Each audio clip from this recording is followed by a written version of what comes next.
Jackie, the joke man, Martling. Here he is. Oh, Jackie, it is a pleasure and an honor to have you on the show. I saw your documentary, Joke Man. It is now available on video on demand. Came out, I think it's out now, right? Yeah, it's on iTunes and Amazon and all the platforms. And after a couple days, it was already the #4 documentary on iTunes. So we are just thrilled. And thank you so much for having me on, obviously. Well, this is now the second time we've met. I met you. You will not remember, but I'm going to dig out the photo at some point. I met you. It was at a Slam Dance Film Festival party in Park City, Utah. And you were there just hanging out. And you were Sundance. Awesome. Sundance. Your names sounded familiar when I saw it, when Maggie gave it to me. I remember Slam Dance. There's nothing more fun than Sundance and those Slam Dance. And I used to go to Sundance and to Cannes with Tom Bernard, the president of Sony Pictures Classics. And it was like being at Disney World with Walt Disney, you know, and it was just so exciting. And we were probably at some party for some wacky movie, right? Yes, we were at a party, and you were just you were just so approachable. People are coming up to you. You're throwing out jokes. You're hanging out. You taking pic. This is I think before the selfie thing even existed. I'm like, can I get a picture with you? And I had like this digital elf. It wasn't even phones couldn't take good pictures back then. And I had this elf. Does anyone remember that? Anyways, but Jackie, this documentary is your entire career. It had to be in the makings, just from the archival footage. This documentary had to be in production for years. Not really, because a lot of that stuff existed already. Like a lot of stuff that's on there was not collected at the time with anything in mind. It's just stuff I had around because I have so many videotapes, audio tapes. You would not believe the amount of stuff I have. And then my partner from Sirius 101, we had a show on Howard 101 on Sirius called Jackie's Joke Hunt. And my fellow friar, Ian Carr, we had met years before. And when we met at the Friars Club, he was a huge Howard Stern fan. And 5 minutes after we were talking, he goes, "You are nothing like the guy on that show. You are completely misrepresented." I'm like, "Yeah, but I don't care. You know, the whole thing, you're cheap, you're angry, blah, blah, blah. It works fine on the radio, and I got no problem with that. You know, I mean, they're buttons. You know, I'm not cheap, but if you call somebody cheap and they get angry, it works. You know, if you tell somebody they're angry and they say, 'No, I'm not,' right away, they're angry. So it works, you know.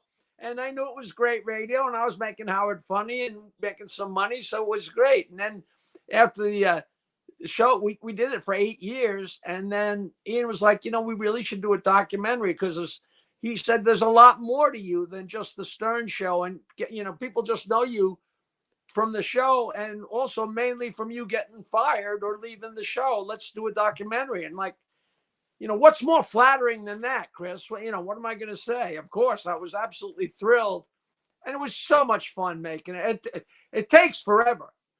You know, from the beginning, Willie Nelson was all in about being in it. It still took a year to connect. I'm sure you're well aware how tough it is to connect with people. And finally, we caught up with him at the House of Blues in New Orleans. But the whole thing was such a trip. And Ian did such a great job. And Ronnie Thomas, the editor, I just love the way it flows. People say I sit down to watch it, and before you even get comfortable, the thing is over, which is a pretty nice compliment, you know. Well, I gotta say, I know your work from years. I was addicted. A fan. I got Sirius XM the day that, you know, they brought it out. I listened to Howard all the way back to the early 90s in Los Angeles. I used to hate those 20-minute break commercials, but some of the best bits on the show you are responsible for, because you were this catalyst, this irritant, that you knew the buttons to push to get people, which made some of the best bits on the show. So, and I'm so glad that the documentary acknowledges that, you know, especially when it comes to like irritating Gary. I love it. You know, I was the sand in the gears. And after I left that show, somebody said that Howard said at some point, should we get Jackie back? And Robin said, oh, if you bring him back, I'm going to leave. Because I'm telling you, Chris, the day I left that show, the vacation began for Gary and Robin and Fred, because I was the one that was always breaking their balls, and not in a mean way, just always in fun.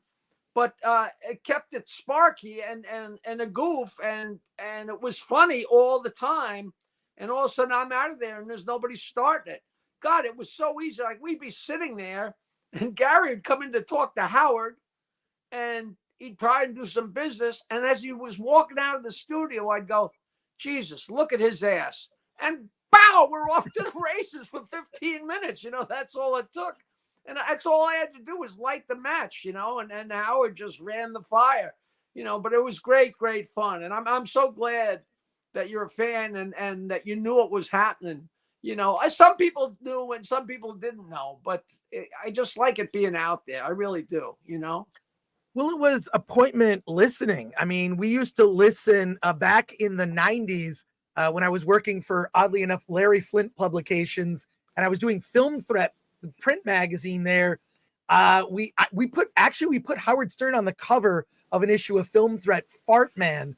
We put Fart Man as one of the greatest, and I wrote a book later called The 50 Greatest Movies Never Made, and Fart Man as a chapter. Really? Yes, it's a chapter in that book. But like we were listening to it in the offices. It was just like we were all listening to Stern, and I sent him copies of, and he did a mention of my movie because he used to play the Red Tapes, and I made a movie based on the Red Tapes, and Howard mentioned it. I just you guys, I feel like that decades long relationship, and like also coming from Detroit, you know, Howard back in the day, like I wonder why Howard's never done a documentary about his life and whatnot. Like I don't know why that's never happened, but well, theoretically they did, you know. Like one thing, you know, you have certain regrets in life, and I put out my autobiography, The Joke Man Bow to Stern, and I wrote enough for 2 books. And some of the chapters that didn't make it into the book, I was the one doing the choosing. I still can't believe it, because there was a whole chapter about private parts called Very Private Parts, talking about the making of the movie and the whole story of that. And that itself is a whole thing. But that's his story. But in that story, it ends with him becoming #1 in New York at NBC. There's never any mention of K-Rock. They've never got near the fact that I was writing jokes or contributing to it. Like I was like an afterthought to the film.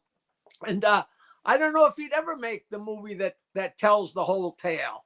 You know, I don't think he's too excited about it. But they were going to make the movie without me and Fred in it. It's a whole lot. You got to read this. I will send you this chapter. I got to get your email address and send you this chapter, because, you know, as a film guy, you'll be knocked out. You know, but I would love to see that Fart Man thing. You know, I'll send it to you. I have a PDF of it. I'll send it to you. You can read it, digital copy. But we have hundreds of people. Let me ask you a question. You worked at Hustler. Yes. Did you know Erica McLean? Erica, was she a talent booker? Her husband chose all the pictures and all this. He was like a main editor at Hustler. Wow. I'm not sure the name Erica doesn't ring a bell. She's this beautiful woman, and he passed away. And it's too long a story. I just thought you might go, "Oh, Erica, yeah, I had lunch with her." Yeah. So I didn't mean to go. Well, I wrote humor for Hustler magazine and then tricked Larry Flint into buying Film Threat. At the time, this is the 90s. I'm working on my own documentary about Film Threat in the 90s, but that's been in the works for a decade. But we have a lot of people with comments and questions. And I want to point out that my partner, Alan Ng, on the show is also a huge fan. That's how we became friends, is Absolutely. Like we were both like, you're a Howard fan. It's sort of like when you discover someone's a Howard fan, you know, they're not full of shit. You know what I mean? Like, you know, it's like two guys finding out that they both like hockey, or they both like the New York Jets or something like that. Only it's deeper than that, because it's a whole personality to get the Howard Stern show. I mean, very early on, so many people didn't get it. Joan Rivers walked in on the show. She got it from the word go. David Brenner got it from the word go. Arnold Schwarzenegger got it from the word go. What's the guy from Frasier? Oh, Jesus Christ. Casey, you know who I'm talking about. Certain people just really caught on. Leslie West from Mountain. But there were other people that just didn't get it. Like, it's off color, or it's stupid, or I don't get it, But the people that got it really got it. And as time went on, it expanded the amount of people. All of a sudden the people at the water cooler, instead of it being you two guys, it was you two guys and 4 more guys and 3 more girls, and you watched the version. If you were watching it, listen, in the 90s, you just watched it explode, especially in Los Angeles. Like, my God. Not just that. There was the E show, which was, I don't know if you know this guy's name, John Ryber. And I worked with John Ryber. Really? I worked with John Ryber at G4 TV. He was like one of the senior executives. He's in a documentary I made called Attack of the Doc. But John I knew, and he told me the whole story of how the pilot got made. That E show was insane. And I just like how it would the way they would cut it into this half-hour sort of to tell a story was so good. The E show in the 90s was insanely good. I really should write a book about, what, to me, that was, the film, My Favorite Year. Yeah. That's I lived the life of My Favorite Year. And, I have a podcast called Stand Up Memories. And we've done like 4 seasons, and there's at least 3 or 4 people that watch it, But the other day we had Tommy Chong on. And Tommy's 85. I thought he's like 77. Or he's 85. And I said, I know you've done so much stuff, but by any chance, do you remember coming on the Howard Stern Channel 9 show? And before I finished the sentence, he said, "Are you kidding, man?" Because it was actually Cheech and Chong, and it was the Christmas show. And Howard was the Virgin Mary on a camel, only instead of a camel, it was a donkey. And I think Tommy and Cheech were both Joseph. It was so outrageous. And then the manger scene was our producer.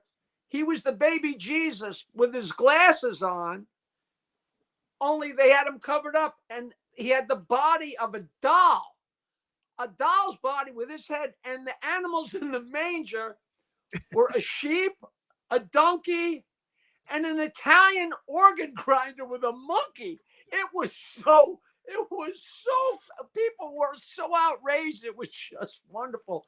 And he was like, "Of course I remember that, man. It was nothing more outrageous, So that's indicative of how crazy that show was. Oh, it was and Ryber was like one of the executive producers. Yes. Right? No, he told me about the making of the behind the scenes, how they delivered the pilot to him by some guy on a bicycle, just brought over the tape and got it all sold at E and set up, and he's been also something of a mentor to me, so I really appreciate John Ryber. He knows so much about TV. We touched base, I think, a year, at some point. Was it a year ago? Was it 5 years ago? But we actually touched base, and it was like, remember those days? Holy mackerel! How are we still alive? What are those things? He's great, but back in the 90s, like I remember buying, of course, the Howard Stern books, but also Butt Bongo Fiesta, the video, and then when he did, and I wish I had a copy of it. I'll bet there's videos on YouTube when he did, like, you could buy the pay-per-view special that the New Year's Rotten Eve was. It's like he was such a counterculture figure, and you being a part of that. I mean, everyone on the show was counterculture, and it's weird to see sort of the evolution of. I mean, I believe you stayed true to being Jackie. You're no different, I believe, now than you were back then. I think Howard, though, people have accused him of being a little woke. I don't know. Like, do you have any thoughts on that? What do you think? I think he was, I don't bad talk, but I think he was always the guy with his nose up against the window pane that wanted to be in the room. And I think he finally got in the room, and I think that's what he wanted. Whatever Right. whatever some people consider the room. I've always been me because and I'm sure all my acting sequences that anybody can see, I'm not a good enough actor to be anybody but myself. And it's just easier. You know, I mean, I've just always told jokes and I've always laughed at them and I've always enjoyed myself and I always enjoyed telling stories. So I've never really strayed from that. I got very lucky. I bumped into Howard Stern and made a lot of money. But, you know, there were times I was happy and times I was miserable my entire life. You know, in college, you're on top of the world, then you're in the pits. And then you're a musician and you're on top of the world, you're in the pits. And then you're a comic, the up and down, you just try and roll with it. You know, I thought, hey, if I ever make some money, I'll be on top of the world. And all of a sudden, I made more money on the Stern Show than I ever believed I'd ever make. That doesn't do anything. All of a sudden, money's not a problem. And you have to deal with all the other problems. You know, it's just how you accept them and deal with them. And sometimes you do better than others. You know, that's just how it was. But those Channel 9 days and the E! Show was so much fun. It was just so stupid. You know, they followed us everywhere. I used to almost get in fist fights with Mike Gange. I'm like, get out of here with that camera. You know, some girl would come to say hello to me or something like that. And I knew if he got 2 seconds of me saying hello to a girl, oh, look at Jackie's having an affair. You know what I mean? You learn to be smart about it, you know.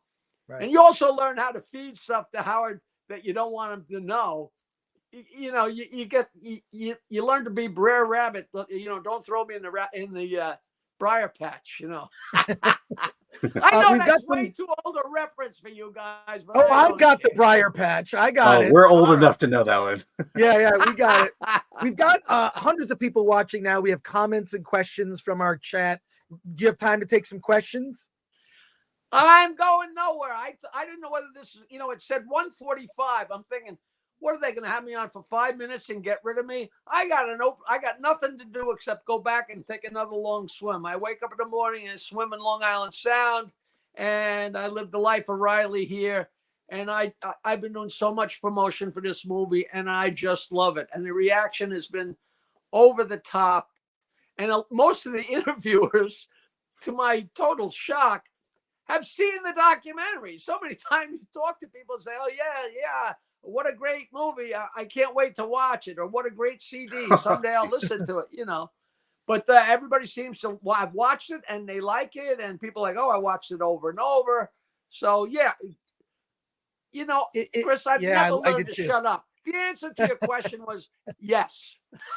All right, some comments here. How's your father? Says Billy West goofing on the Jackie puppet was gold. Other comments here. Andrew S. Robin versus Jackie was great. I loved when you guys fought. I thought it was awesome.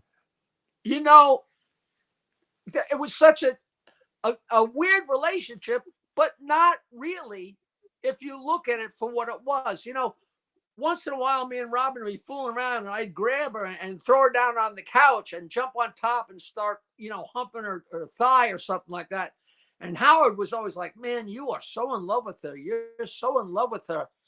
And I didn't know how to tell him, but she was like the fat girl that you made friends with in high school or college that you just banged around with and had fun with and just had a goof with. And I from the very beginning, after we went to mornings, after X amount of time, one time I said, Howard, on the air, I said, I got to tell you this. I had an incredibly graphic sex dream about Robin last night, and I can't believe how real it was. And I just thought it'd be funny to tell you that. I think it's great.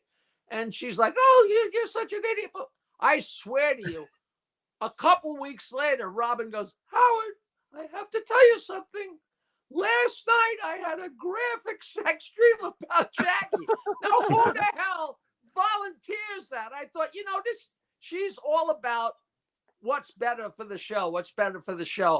But she could be such a, you know, because she could sandbag a bit, because with that obnoxious laugh, you know, my laugh was always different. Her laugh was the same no matter what happened. She but if that wasn't there, there was a hole, and she would sandbag sometimes when I did these great stern acts, like Carson's Carnax, or she would be rude, you know. And one time, you know, I mean, I got so pissed off. And then we went to commercial, and she said, and she came out and came into the studio, and she said, and I called her, I don't know what you're allowed to say on your program, but I called her very loudly a C word. And I said, you are a fucking cunt. And she's like, I said, no, I'm not kidding this time. You are because I worked so hard on that. Of course, 10 minutes later, we're friends again. But, you know, we get so mad. But Howard always thought I was in love with her. And it was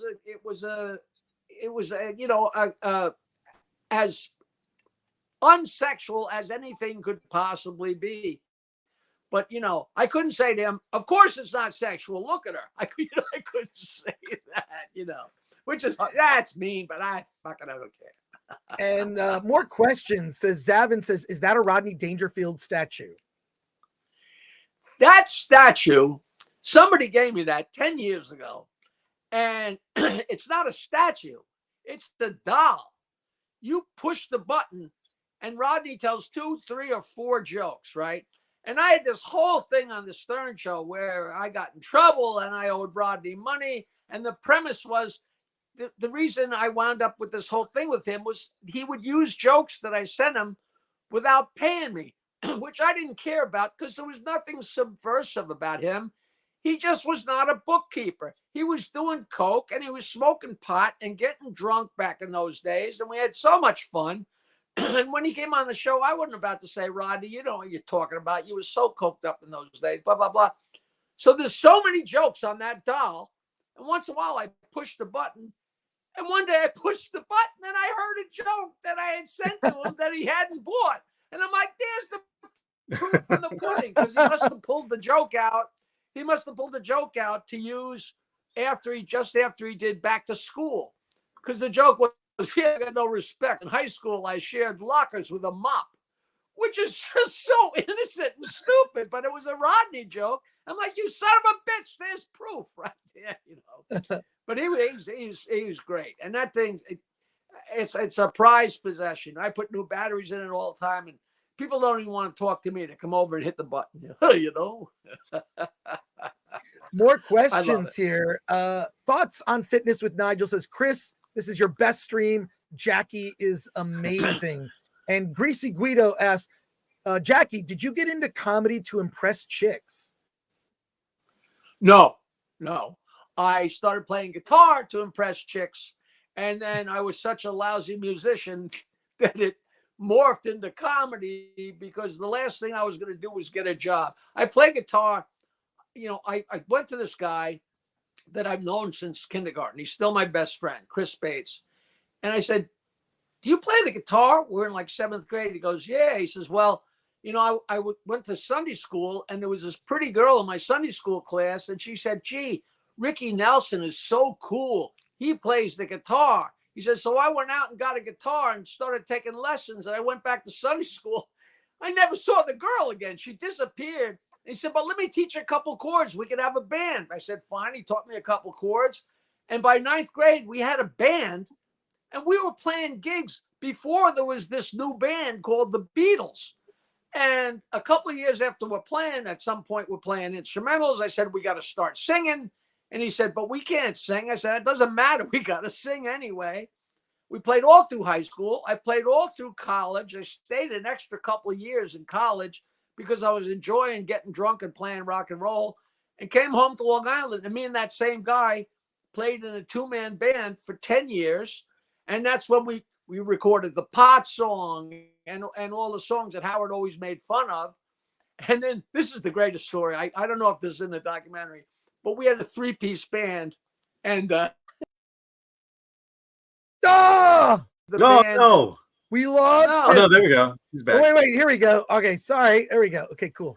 So we're in a 3-piece band, and one night after the show, the other guy said, Jackie, we're going to leave the band and start our own band. I said, wait a minute. I said, I'm not a rocket scientist, but if there's 3 guys in a band and 2 of them leave the band to start their own band. That's throwing me out of the fucking band. I don't know how you look at it. But the truth was I was playing guitar by myself and telling jokes. And then I met a comedian and I started the guys would come to my gigs because there was no place to go on stage. Eddie Murphy came on my stage, not my stage, the stage of this little crap hole where I was playing. And Bob Nelson, Rob Bartlett, all these guys that went on to fairly big stuff. And I did that and then started doing jokes at this place that Richard M. Dixon's White House Inn, which is a whole nother book, but he wouldn't pay us. So we started a show at a restaurant on Long Island in Huntington called Cinnamon, because I had a guitar. I had an amplifier and speakers and a microphone. And we said, listen, let us do a show and you can keep the drinks. Just give us a slow night. Give us Tuesdays.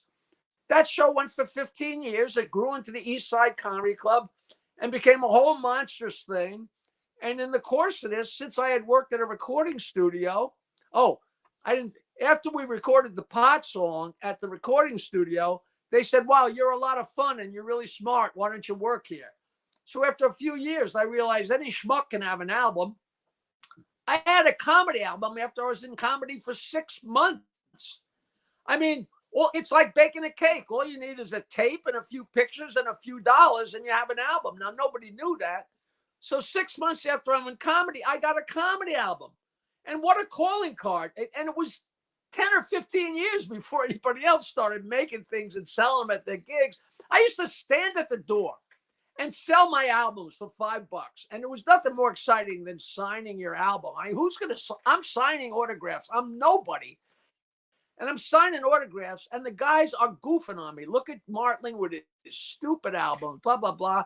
And one day, somebody must have said, you know what? We made $50 a piece tonight, and that son of a bitch made an extra $75 selling his stupid albums. Maybe he's not as big an idiot as we thought, right? So that led to so many things. And then I made another album, and then I made another album, and I was sending them everywhere. And one of the sets I sent to was to Howard Stern. Now, who knew? I didn't know who this guy was. It might never have gotten opened. He might never listen to him. Who knew what was going to happen? But me and Nancy, my future ex-wife, was sending them everywhere. And one day she calls up, oh, that guy Howard Stern's on the phone, and do you want to come in and sit in on the show? And I was off to the races. So it was luck, but there was no intention of being a comedian. It was like, I'm not going to tell jokes on stage to try and pick up girls, because I've been doing that since 7th grade. I've been telling jokes hey, it doesn't matter how big your dick is. It doesn't matter how rich you are. It doesn't matter what you look like. If you can make a girl laugh, you are head and shoulders on your way. And I'm sure you guys know that, Yeah. I'm sorry, Chris. I get rolling. No, I love it. We got more questions. I want to get to all of our questions here. Greasy Guido says, move over. David Desmalchin, Film Threat has a new best guest ever. And How's Your Father says, Jackie, do you still do Stump the Joke Man? I don't do it at my gigs as often because, as you can see, I have trouble shutting up. So I go on, and I don't do as many gigs as I used to. I do like one a week or one every 2 weeks or sometimes one a month. So once I get up there, I can't shut up. I just do so many jokes that the people are so shocked. I gave up doing it at the end because people were too exhausted, because that's a whole 20-minute really fun thing. But like I said, I have a podcast called Stand Up Memories, and we went out live the other night because it was the kickoff to our 4th season. Podcasts are just like cable TV. When you say a new season, that doesn't mean you start in September and do 22 episodes. Right. It's like it starts when you say and ends when you say. Is it 8 episodes? Is it 20? Blah, blah, blah. But to kick it off, we went out live, and we had like 30 or 40 people in there, and I actually played Stump the Joke Man for the first time in a long time. And I forgot how much people love that. Because it's obviously the jokes people are going to ask me are the jokes that everybody knows. So of course I know them. But it's such a foolproof tool, because people ask me jokes, and one after the other, I know them, and I knock them down. On my stand-up show, I used to have guys stand up, but the girls would come on stage. And I would talk to the girls one at a time and insult them and go nuts and say all kinds of sexy, inappropriate stuff. But they knew that before they came on stage. So there was no harm, no foul. Then I do the guys, do the guys, do the guys, do the girls, do the girls. And the crowd would go wild. But when somebody stumped me, the crowd went twice as wild. So there was a no-lose proposition. It was just the greatest. I have endless tapes of me doing that live. And, you know, they're on 3/4-inch tape. I mean, someday I got to monetize all this crap. But, you know, I think right now there's probably not 30 seconds that I could play that wouldn't get me locked up. You know, like, well, you could I got fat girls and Asian girls and black girls and Jewish girls and short girls. And but I'm taking everybody down equally, you know. So the black girl's laughing at the Chinese girl and the Chinese girl's laughing at the short girl, you know. It was just, and anybody that sees me knows that I'm having fun and fooling around. The bottom line of everything is just to laugh. There is no animosity ever, except for Robin. Are jokes like that still relevant nowadays? It seems like stand-up is about storytelling, but I kind of miss that old setup and punchline. Has that kind of gone the way of the dodo, or is it still relevant today? I think nobody's doing that. Gilbert came on the show so many times that every time he came on, I would tell him a million jokes and he'd go wild. And eventually that morphed into his act. His act became more jokes than anything else. But it was me and him, and now he's gone. I loved him. I did his podcast. Yeah, Norm was kind of that 3 or 4 times, and they were just like and Norm, of course, loved jokes too. You know, he'd take a long one and stretch it out, and jokes are just wonderful. They will always be the main stem of comedy. And to me, if somebody doesn't like jokes, you know, H. Allen Smith was a great humorist, and he wrote a book called Rude Jokes. And in the intro, he said, "Listen, I know there are people that don't like a dirty story or a dirty joke, but I think what we should do is put them in a canyon, and the rest of us should stand on the rim of the canyon and piss all over them." That's what he said. If you don't like a dirty joke, you know, you're an idiot, you know. So I'm still making some money doing it. You know, I saw one of the reviews for me. Jackie's still going on stage attempting to get laughs with his jokes. And I'm like, it's obvious he was never at a show. You know, like a little old lady will come up and say, "I have never laughed that hard for an hour in my life." What better compliment than that, you know? Because it's stupid. It's just jokes, you know? And I think there will always be a place for that, I hope. Well, our audience on the chat is going nuts with questions. So we've got like 3-4 more questions. I want to, because this is amazing. But right here, a super chat from MK Solid 82 for 499 says, "Jackie, do you think Howard will ever meet with Artie again before it's too late? I think it's sad." Now, I should mention that in your Artie is in your documentary. Artie is in the doc, and he looks very different. Let me tell you about the doc. Yeah. Well, he got smashed up a little bit. He wanted to be in the documentary from the word go. He did the foreword to my autobiography, Joke Man Bow to Stern. And it's funny, people say, "Oh, it's great to see you and Artie getting along again." And that's absurd, because I left the Stern Show in March of 2001. He didn't join the show until October.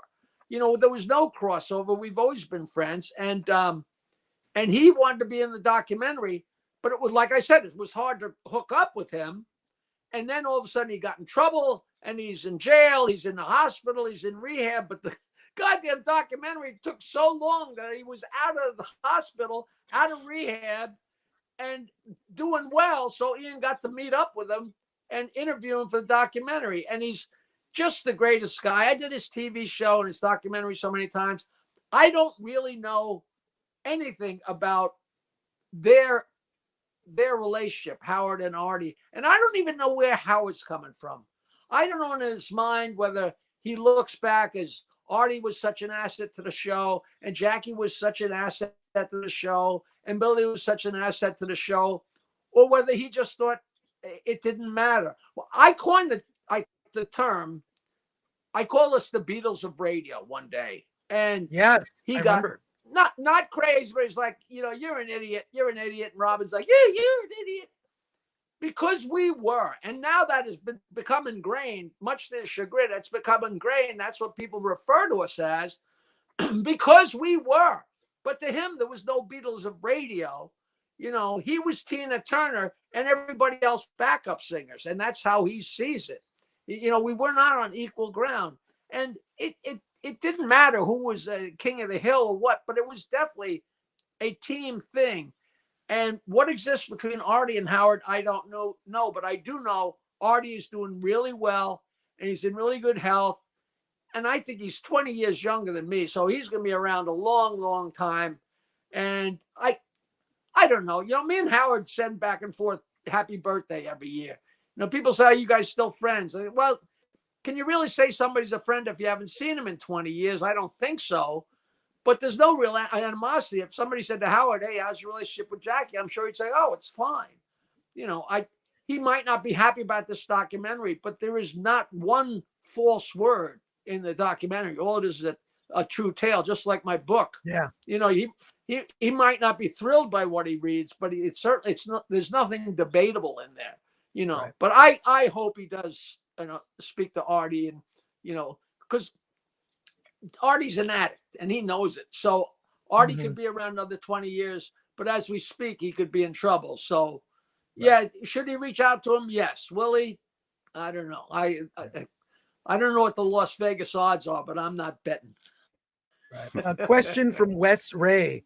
Thoughts on modern stand-up comics who don't want to offend, in other words, wokeness in comedy? Do you have any comments on that?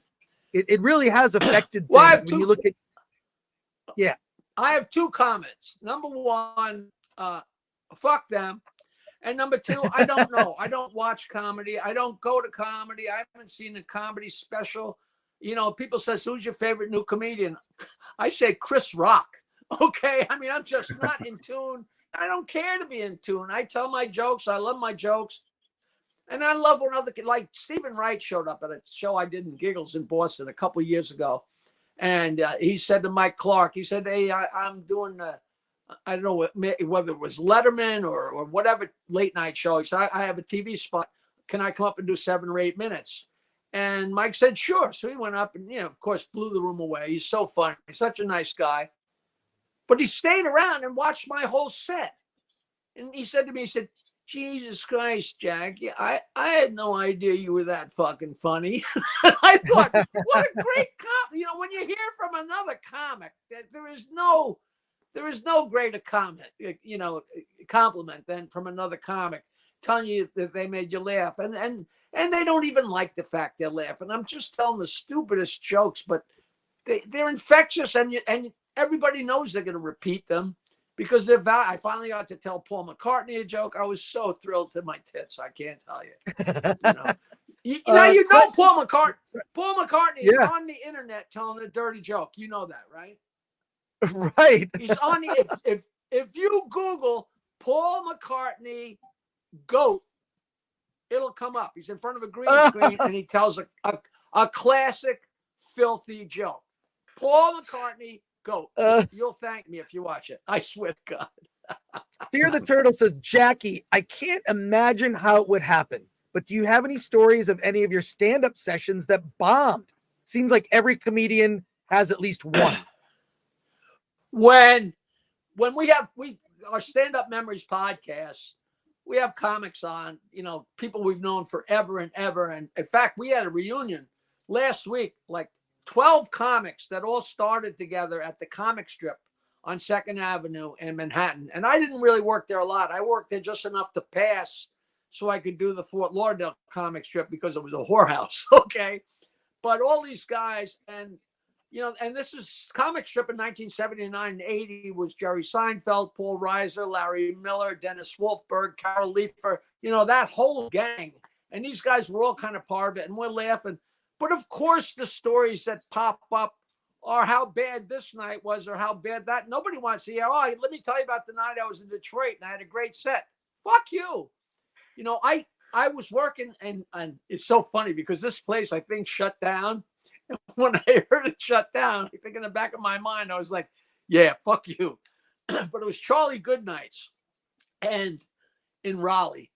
And I was not doing well. I'm a New Yorker. It's like 1983, and I'm not doing that well. And I'm having a tough time. And I had just come from Shirley's in Lexington, Kentucky. And it was an old guy, an old comic. His claim to fame was playing two trumpets at the same time, which has nothing to do with comedy, but he's a friend of Red Fox's, and he had a couple saver lines. And it was one of them I really enjoyed. So I put it in my lexicon. Saw him on stage. It's like, packed 350 people on a Saturday night at Charlie Goodnight's. A really, really great room. People rave about it. And I'm not doing so hot. And as a saver line, I said, hey, the next time you people get a chance to be an audience, why don't you pass it up? Which is just a funny line, I think. Total quiet. And the guy in the corner, I could still hear him. He goes, well, the next time y'all get a chance to be a comedian, why don't y'all pass it up? and the place went batshit. And man, oh God, I don't know how I dug my way out of that.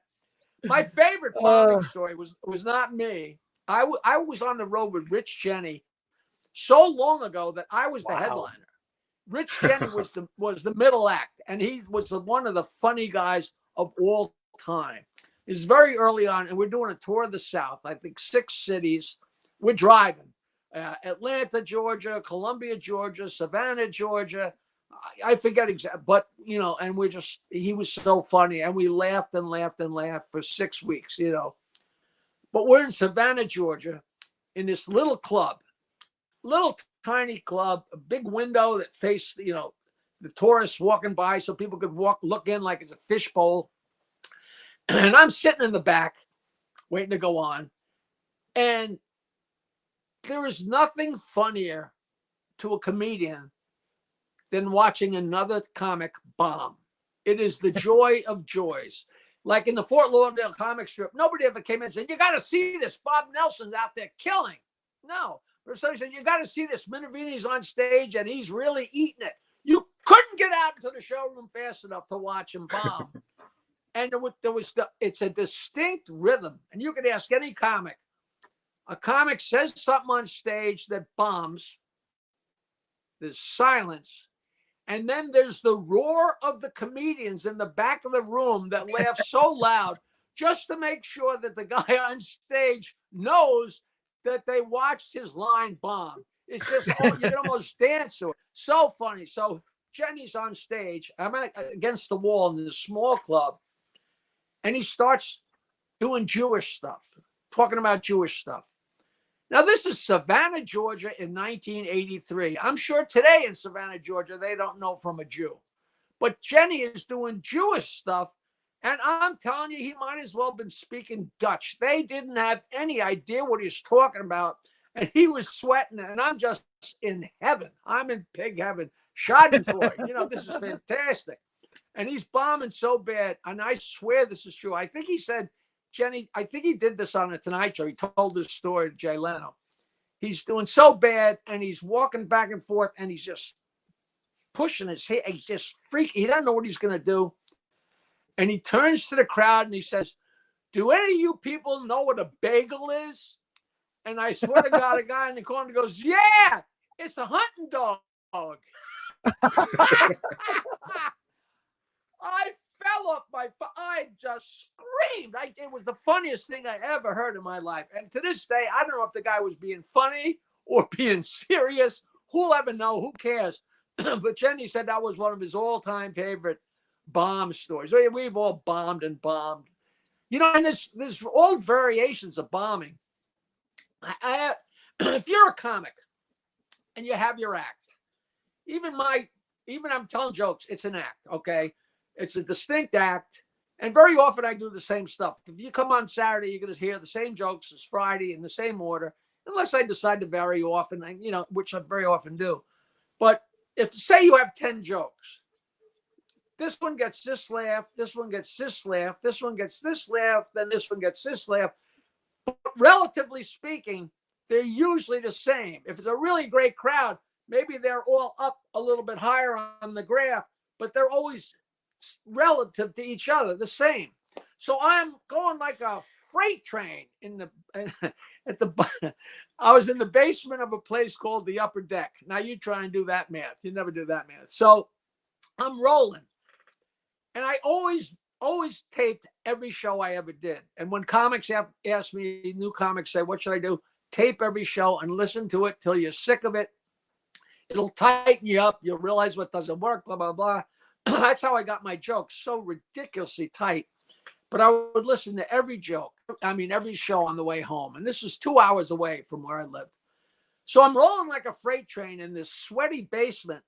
And all of a sudden I get to this joke and they laugh, but they don't laugh the way they should. In other words, this joke, this joke, this joke, it was this joke, and it was way less than normal. Even though they laughed, it was way less than normal. And I was like, you know, you have no time to think about it. I'm rolling along, but that was kind of strange.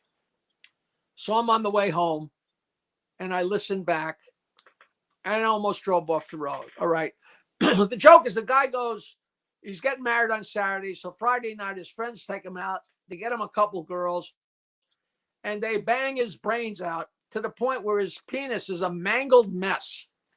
And he doesn't know what to do. So he takes popsicle sticks and puts them along his pecker and wraps it up in adhesive tape. Okay. So they get married. And that night they're in the honeymoon suite. And the wife comes out of the bathroom stark naked. And she says, look, honey, untouched by human hands. And he pulls down his pants and says, look, not even out of the crate. Which is just such a great joke, right? But it didn't get that big a laugh. I'm on my way home. I completely omitted the part about the popsicle sticks in the tape. I just didn't include that in the joke. So they just laughed because they trusted me. They're like, what's he talking? I don't want to fucking just laugh, you know. And that is just so priceless, you know. I mean, and that's happened here and there. You know, when you're going a million miles an hour, sometimes, you know, sometimes things get left on the side of the road, you know. And the Stump the Joke Man stories go on and on and on. You know, we'll do that next time. We got to do this again, you know. Hell yeah. I don't get me wrong. I'm not in a hurry, but I gotta give you guys a rest. I want to hear. I love the questions. I love. Well, we've got some more comments and I think one probably be a really good wrap up question, but I also want to thank you for you were on Chrissy Mayer's podcast. And I love Chrissy Mayer. She's one of the comedians that is fearless, like yourself, doesn't care, cares about the audience, doesn't care about social media or the world. F that. So, but this I think is a really good question here. Thoughts on fitness with Nigel, as a member says, so many stories to tell. What's Jackie's high point moment in your career? High point moment. Now, I don't know a high point moment or high point story. The high point moment in my career, I'm sure, was there's so many. But of course, you know, sitting in the audience watching the film Private Parts was like incredible. But as far as something that still amazes me is we spent an entire week broadcasting from Abbey Road Studios, from the actual room, the room where the Beatles did all of it. And to this day, I can't believe I was in that room. And just the stuff from that week was just crazy. But the small things, I was sitting on the air one day at 6 o'clock in the morning, and boom, through the door comes Sam Kinison, Jack What's-His-Face on the old Newhart show, Pat McCormick, and Chuck McCann. Like the Mount Rushmore of funny is behind me and Fred. And Sam's like, yeah, we're in Los Angeles. And I said, you know what? I got some Coke. Let's get on my plane and go to the Howard Stern show. So they got on the plane with all the Coke and they came busted into the Stern show. I mean, that's too surreal to even believe. But there's 100 stories like that. You know, I'll tell you, there is one specific thing, and I'm glad I remembered. It was Just for Laughs in Montreal. Now, this might be in my book. I'm not sure if it is or isn't. But it's the Just for Laughs Comedy Festival in Montreal in 1993. And I was doing the Dirty Show at Club Soda. And Club Soda was like a 400-seat room that just would be so packed because it was the dirty shows of the week. And you couldn't move, and it was the midnight show. And it was me, Nick DiPaolo, Robert Schimmel, a guy named Roger Rittenhouse, who, if you haven't heard of me, you got to look him up. He's amazing. And me. And it was just, it was beyond crazy. I mean, we were in the green room before the show, and Dave Chappelle was in the green room, but he wasn't Dave Chappelle yet that we know. And Roger Rittenhouse is a guy who's a comic from Denver that has no right hand. But instead of a fake hand, he has the actual metal prosthesis with the two prongs. And, you know, but he's a comic. And we're in the green room. This isn't the story. This is the prequel. We're sitting in the green room, and Paul Provenza's in the green room. And he's holding a coffee cup. He's holding this coffee cup with his prongs. And the coffee cup is empty. And all of a sudden, Provenza stands up and throws up water into the empty coffee cup. Oh no! I am telling you, it was the funniest, darkest, most no! thing. And we're in Sundance. We're in Sundance, and we're screening the Aristocrats in somebody's room. Yeah. And I tell that story, and Provenza had no memory of it. I said, "Listen, Paul, if you don't remember the story, that's my fucking story now, all right? But that's not the story." So they asked me to do Stump the Joke Man to end my shows. Now, you only got 22 minutes. I mean, they were short. Boom, boom, boom. And everybody's killing, of course, and the crowd's going nuts. So I did however long I could get away with, and then did Stump the Joke Man. And I get probably 8 girls on stage as quick as I could do it. And I am telling you, they were out of central casting. They always were. There was a fat girl, there was a Jewish girl, there was a tall girl, there was a black girl, there was an Asian girl. It's almost like I had gone and picked them at random.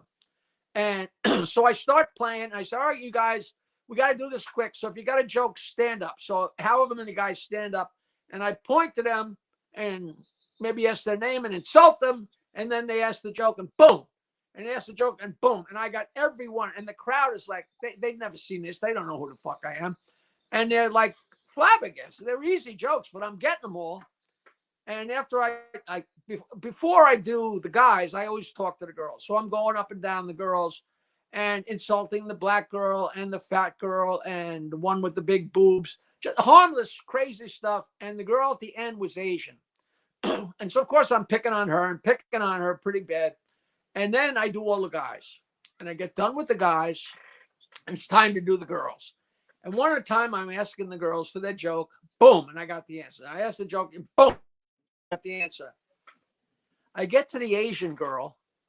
And she speaks English, but not really well. Oh, no. Sorry about that. Yeah, sorry about that. Her English is a little bit stilted, but you could understand her. And this is after I had tortured her.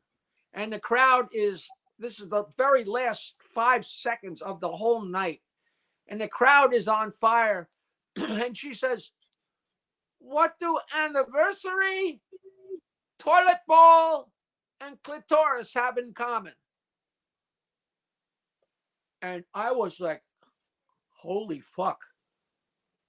And I think I was stalling, but because I really knew it. And I paced up and down the stage, like saying rude things just to try and buy time. And I had no idea. And I gave up, and I wanted to say it again. She said, what do anniversary, toilet, and clitoris have in common? And I said, I don't know what. She says, men miss them all. I'm telling you, the fucking place exploded. I gave shirts to each of the girls. I waved goodbye to the crowd. I walked off stage. Nick DiPaolo came on stage, thanked the crowd and waved, and he walked off stage, and they were still fucking cheering. Not me, they were cheering the girl. It was the greatest thing it was the most great experience in the world. And Charles Jaffe from Rollins and Jaffe is in the back of the room. I didn't know it. And we get off, and I walk back, and they say, oh, that's Charles Jaffe. He wants to say hello. I'm like, wow, you know. And I go over and say, wow, Charles, you know, what a thrill to meet you. He says, that was absolutely amazing. But let me ask you, was that set up? I'm like, no, that's just how it works. He goes, but how often do you get girls to come on stage? I said, Charles, they come on stage every time, and it's always different, and it's always that funny. And he goes, I got to tell you, that was amazing. So, of course, I think, well, I'm getting a movie tomorrow or my own sitcom. I never heard from the fucking guy. It was like it never even happened. But one of the great jokes of all time. And it was just so that's a big high point. But the thing in the documentary with Rodney is the funniest story of all time. I don't know if you know what I'm talking about. There was the gas shortage of 1980, and me and him were in Las Vegas, and his shows are only like 1/3 full, which was absurd. He goes, let's go down to the MGM. Right at the time, the MGM Grand was next to the Aladdin. Let's go to the MGM Grand. You know, I know the maitre d'. Let's go down and fuck around a little bit. And we go down there. The maitre d' at the MGM Grand called Rodney Roger Danglefoot, which I just thought was so funny every time he said it. And of course, every time he said it, Rodney got more annoyed. So let's get out of here. And the place is a morgue. And we're walking down Las Vegas Boulevard South, going back to the Aladdin. And he says, you got to take a leak? And I said, well, you know how much I drink. Of course, I can always take a leak. He goes, come on. And instead of going into the Aladdin, into the bathrooms, like two human beings, we walk behind the Aladdin, and there's the dumpsters. And the dumpsters are the size of a small McDonald's. And he walks up to a dumpster and takes it out and starts pissing on the dumpster. What am I going to do? I'm like 45 degrees to him. There's another dumpster. I take it out. And now I'm pissing on this dumpster. And he turns to me and he says, welcome to the big time. Oh, my God. I said, do you have any idea how many times I'm going to tell that story? Have a party. Have a fucking party. Right. What do I care? Well, you know. We got some more comments here. People just want to amazing stream. Hail FT, Red Dave, OBGYN Kenobi says, F you, Jackie. I love you. You're the best. Let me tell you one thing. I got to Sure. say this. I answer all the email I get. And most of the emails is people saying, bullshit, you're not going to answer this. And then I answer them and they freak out. And I usually send the unpublished chapters of my book because it's a click of the pen, a click of the mouse, you know. But if you want to email me, I'm jokeland@aol.com. But beware because I'll probably ask you to go see my movie. But it's jokeland@aol.com. And I love getting emails. And I just, especially since the documentary's out, the emails are just spectacular. And I appreciate you guys. And I want to come up, I don't want to be Don Rickles and say, I love you. I'd rather say, fuck you, but I appreciate everybody. Well, thank you for the fuck you. So I'm going to email you. No, you weren't included in the fuck you. Oh, okay. I got a special one for you. Fuck Thoughts you. on fitness with Thoughts on fitness with Nigel says, oh, wow, Chris. Thanks, Chris. I'm 60. I love Jackie. Just seeing his face makes me laugh. So there you go. He asked that last question. I don't know how to take that, but I'm going to take it as a very positive thing. Thank you. Awesome. All right. Jackie, thank you so much. I'm going to email you later. I'll send you a copy of that issue with Howard on the cover. I think there's a picture of you in it too. So check that out. And check out Joke Man. It's on video on demand. Now you can rent it, buy it. Just check it out. Amazing documentary about the life, career, the legacy, the GOAT, the legend that is Jackie Martling. It's just an honor to talk to you. You know, I have a problem with that name legend because it's like not dead yet. You know, more thing, I do cameo.com. I've done so many of these things because I don't charge much money. So if you want a dirty joke to go to your father-in-law or your son or somebody's graduation, somebody actually sent me money the other day and said, my father is your biggest fan. Would you please do a little of Robin's book? That was the weirdest one I got. But, you know, I do everything but send pictures of myself with my pants down, you know. So it's cameo.com/Jackie Martling. Cameo.com/Jackie Martling. Who cares about the money? I'm sitting here and if I don't have a gig for a week, I live to sit here and tell jokes into the stupid iPad. I live for it. I love it, you know. Love it. Well, thank you, Jackie. We got to have you back on the show. Look for my Oh, email. I'm not going away without telling you a joke. All right, Okay? let's hear it. Let's hear it. So a girl goes to the high school prom, and the next day she sends her mother a text. Dear Mom, the prom was great, but now, Mom, I'm at the beach and I'm freaking out. I got cum in my hair. So her mother texts her back, honey, I'm glad you enjoyed the prom. Listen, sometimes when you're sucking a guy's cock and he decides to shoot on your face, when he pulls his dick out of your mouth, they can't really control where that stuff is going to go. And sometimes some of it goes in your hair. But it's not a big deal. Just jump in the water. It'll wash right out. And the daughter texts back to her mother, Mom, thanks for the information, but I meant to type gum.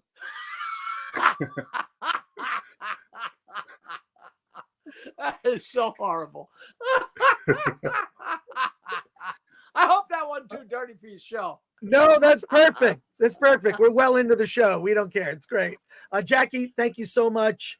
Take care. We'll have you back. Check out the documentary Joke Man and Jackie on Cameo. So there you go. Yeah, I appreciate you guys. Anytime you need me for whatever, I'm here. Do not hesitate. Thanks, Chris. Awesome. All right. Take care, Jackie. Thanks again.